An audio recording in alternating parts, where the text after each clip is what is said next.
Hello my friends and welcome to a new video for Infinity Kingdom. This is Pyakia, an official British officer. And I got tons of questions about a skill that I used. It's called Spell Disintegrator. I want to make a little bit review about this skill and show you some reports about this skill. And lots of people told me that I'm using this skill on my mage or magic immortal like Embrace, but in the last video I use it on my support instead of using it on my damage dealer. So why would I use it on a magic dealer, on a marsh like fire general marsh using TOK and Embrace, and on another marsh I didn't use it as a magic damage, I'm using it on the support? Will Cyrus make this magic damage, so I'm using this on Cyrus? The answer is no. So let's first talk about Spell Disintegrator. Spell Disintegrator is a skill that you can get it from the KVK chests or the KVK shop. So whether you can get Legion marks, these Legion marks you can purchase the Spell Disintegrator shards or fragments, or using the gems to get these from the chests. It will appear in the first chest, even though if you didn't win your KVK, if you got a citadel you can open this chest, and if you got your mirror you can open this chest. All of these chests contain skills. Some of these chests has only some skills shards and potential shards, like 3 shards, while getting also 1 shards, while that I can't sweep right now, I don't know why. Anyway, this chest, because if you entered the KVK and didn't win getting Ymir or Citadel, you can still open this chest and open at least 60 with 60 times with getting these shards once per chest. But sadly these are like random and gotcha. You can get this skill and the other skills as well. As you see, I got some fragments from the other skills. So after unlocking Spell Disintegrator, I got a Spell Disintegrator from chests, and also got some fragments using Legion marks. So this is how can you obtain it. And after you get 60 shards you can unlock it from the Tower of Knowledge. After that you can level it up from the Tower of Knowledge, of course. And unlocking a KVK skill only costs you the 60 fragments. It will not cost you an additional anything with the 60 fragments. And let's read the description.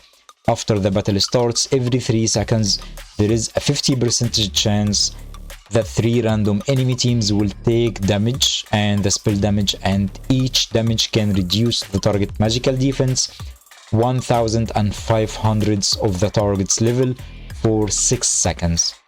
So this is massive for dealing magical damage, and more massive debuff for the magical defense. Let me check any report from here that my fire, I didn't use my fire here. So anyway, let's use Bomb and Bob report. Also my fire didn't work here. This attack defeat, of course my fire would work here. So my fire here beated star mixed march, and of course Embrace would deal some damage with Spell Disintegrator. Let's see the damage dealt with spell.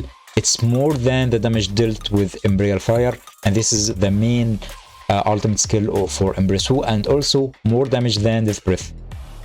But the main reason the Spell Disintegrator made damage is because also the debuff coming from Spell Disintegrator itself, because the debuff will be for 6 seconds, while Spell Disintegrator can work for additional 1 time to obtain this debuff.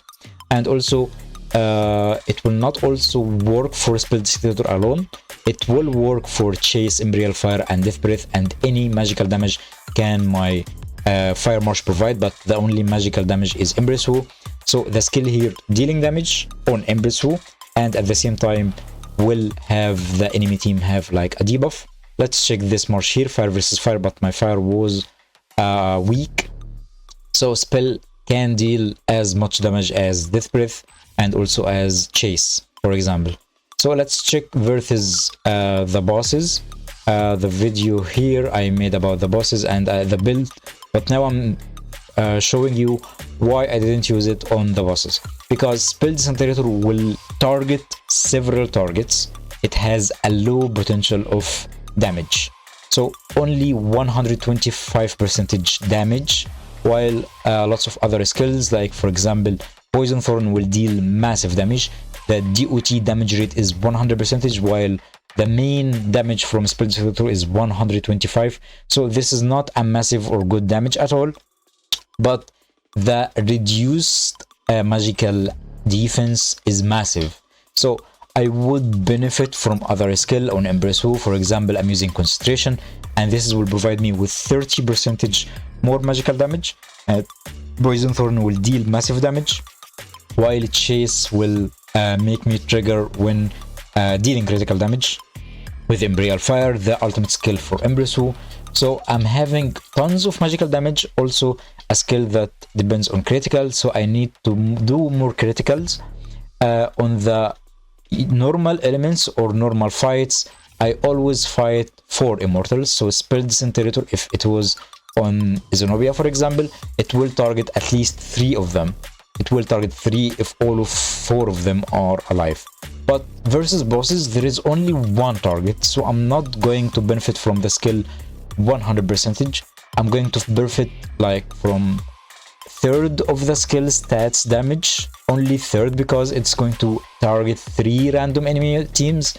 So attacking bosses is fine, dealing some magical damage with other skills, but what it is best, that if I have an enough or an empty slot on any immortal, my support, even if I have a like on Trajan, if I placed this Rage Blessing, I used it on Cyrus, and I can use Spell Disintegrator on Trajan for example, I will benefit from the reduced magical defense, 1500 magical defense, and that's why I used it on Cyrus.